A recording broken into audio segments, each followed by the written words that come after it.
as I said, I'm not a discographical kind of expert. I find, as a composer and a saxophone player,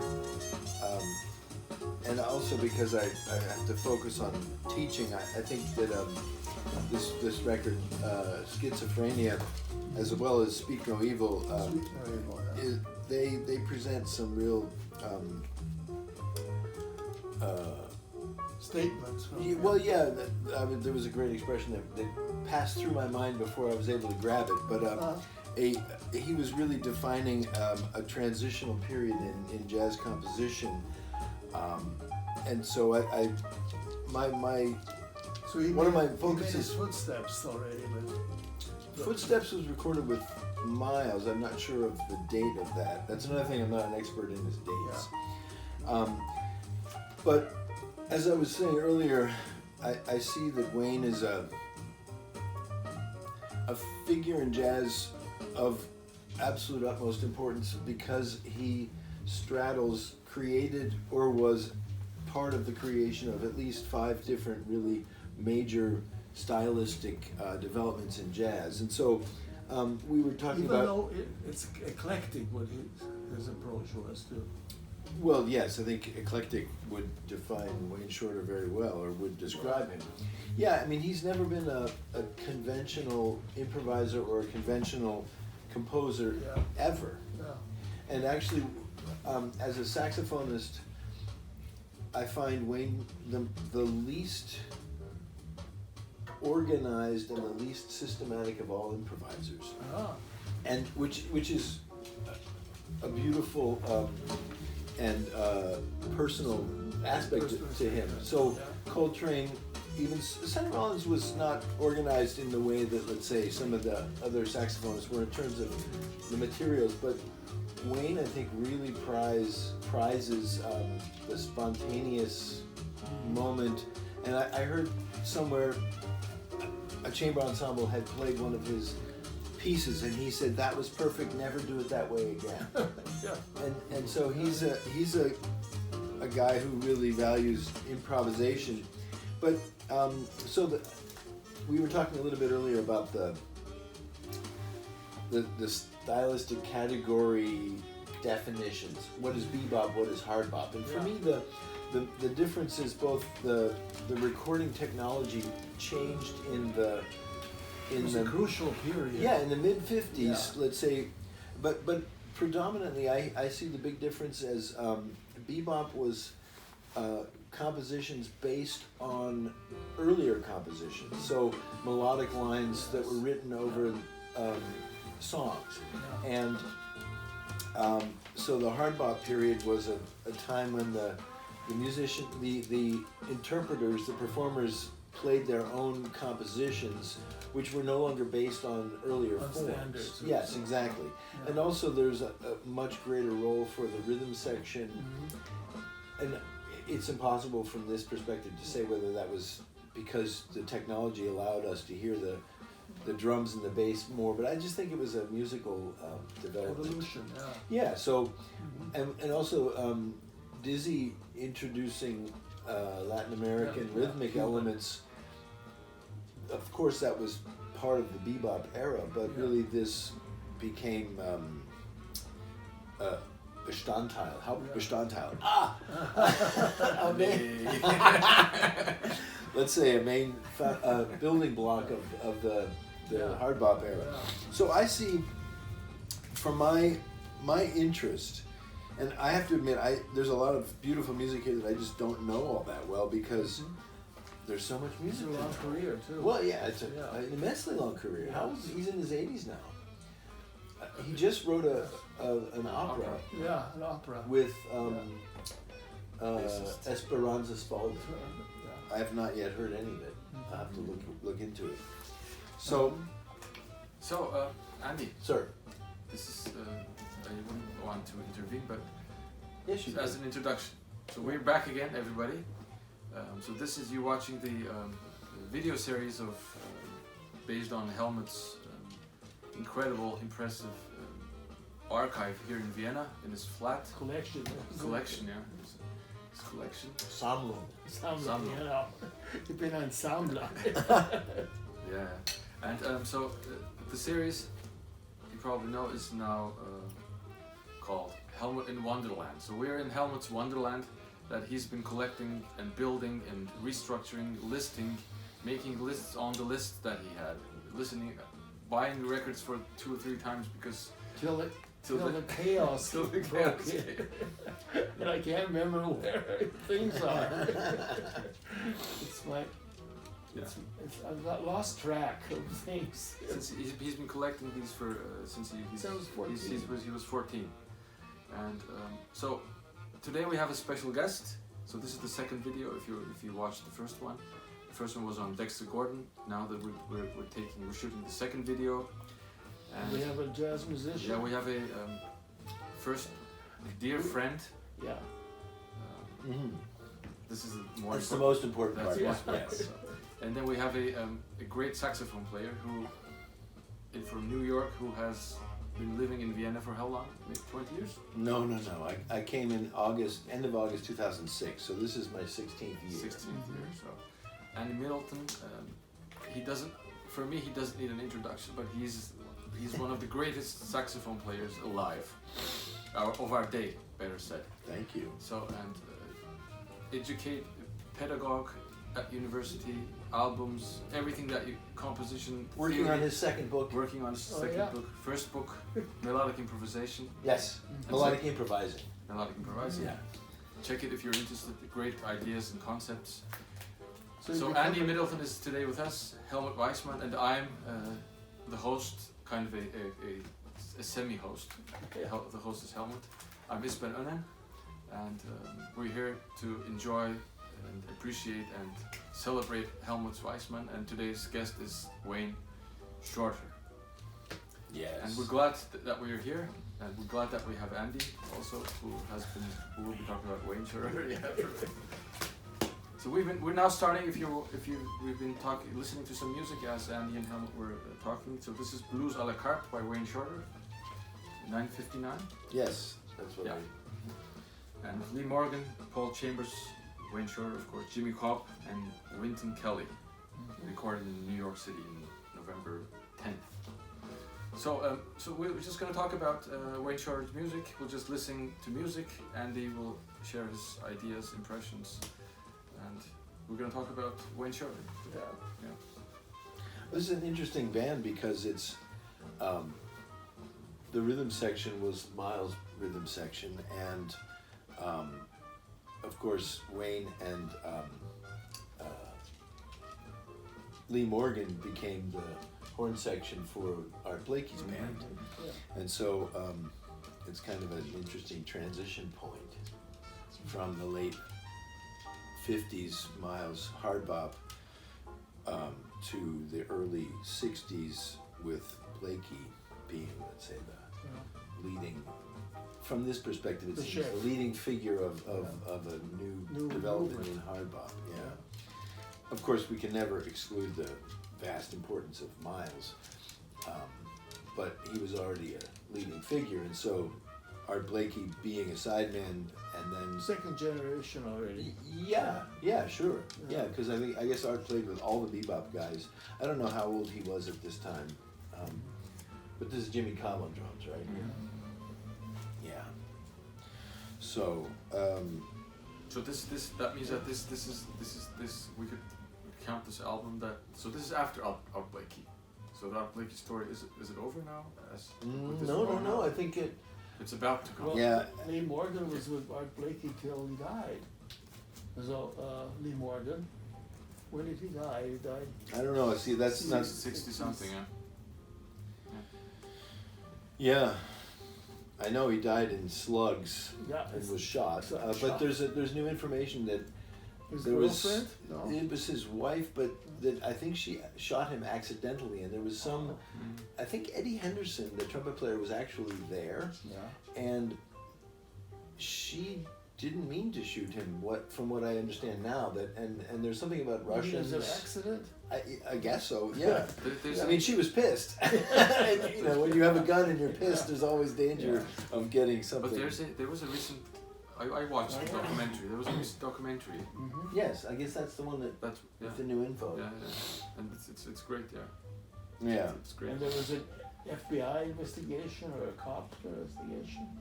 And who shot who? I don't know. Yeah. It's a sad story. Yeah, Yeah. that somehow that wasn't probably it was out of intention, but with Yeah. anger or whatever, it just happened. Yeah, unfortunately. The Slugs was a rough place where they were performing. Yeah.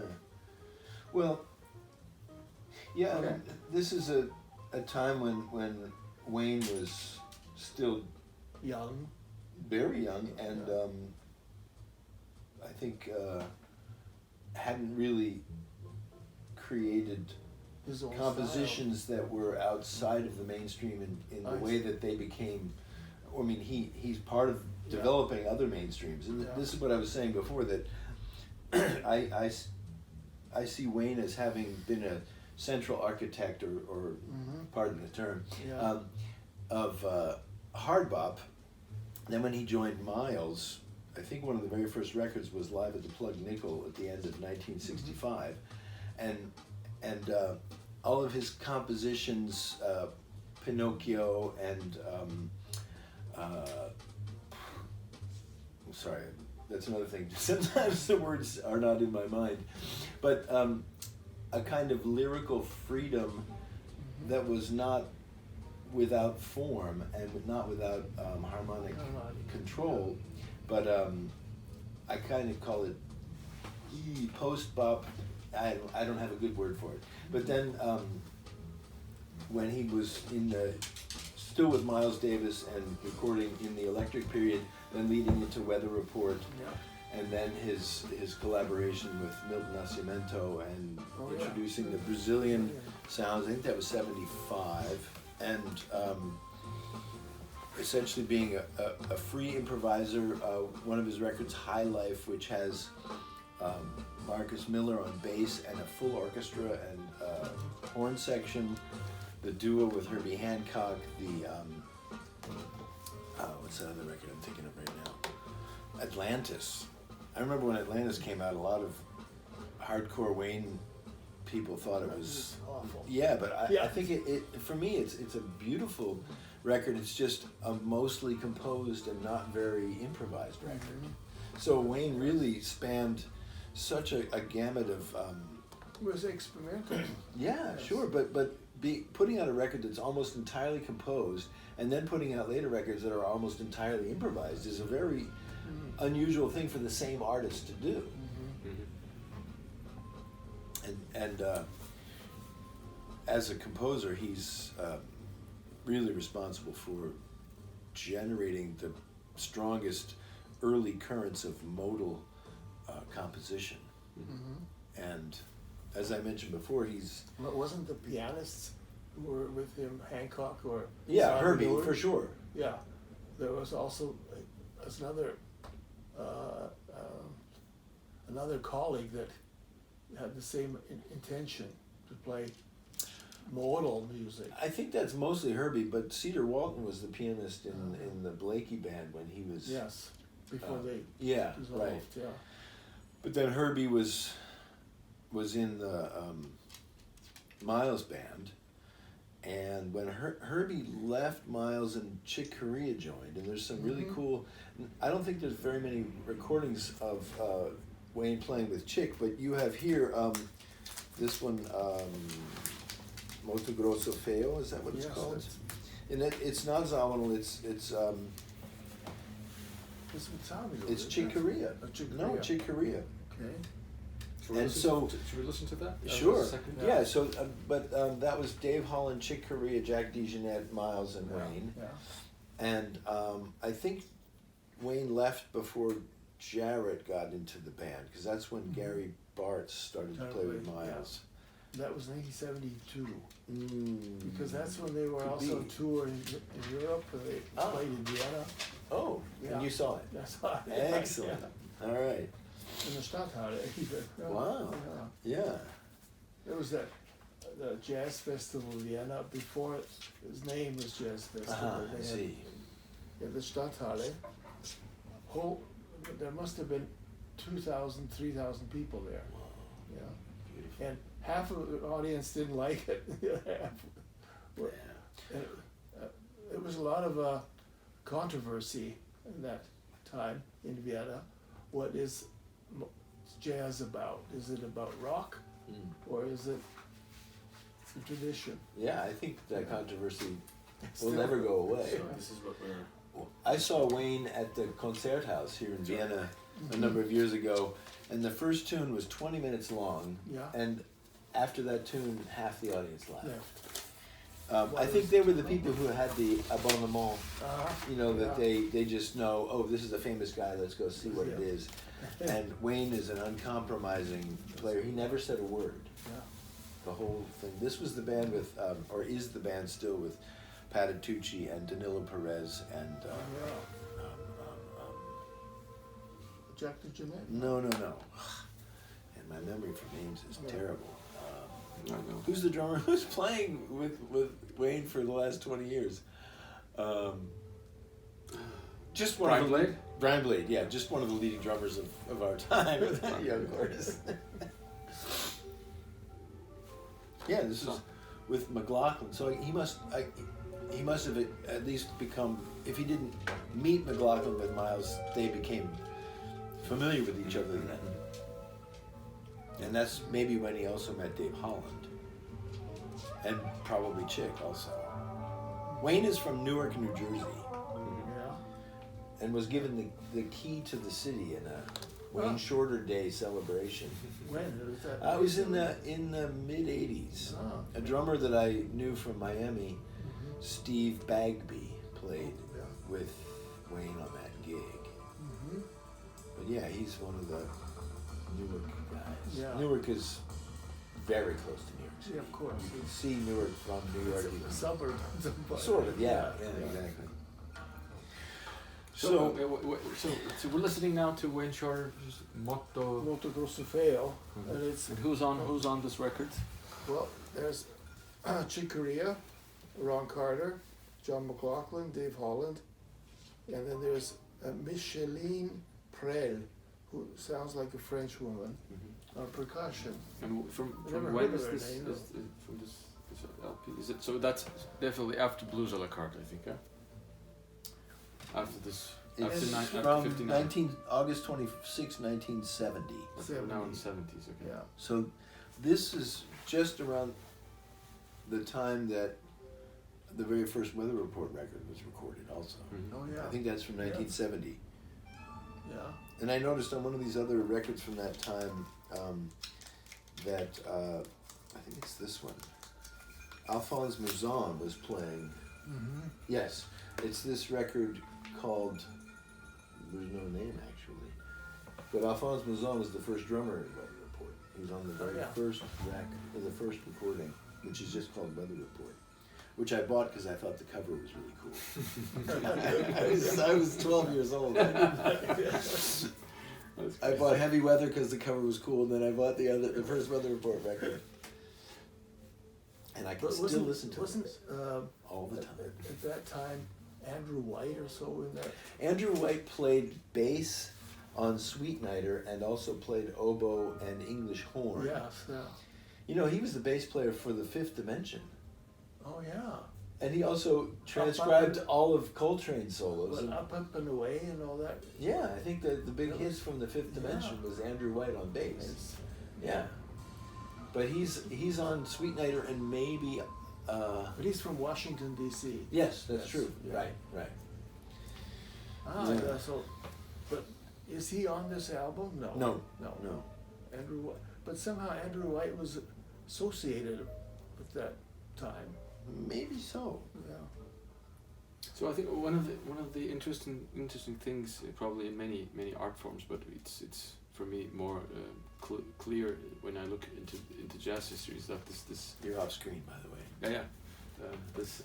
There's this issue, or there's this concept of the meeting of generations as different generations meet in different constellations, and then it appears for them to be a stop for the next meeting. Oh. So for example, Excuse me. yeah, it's okay. Rosie. You smell another dog.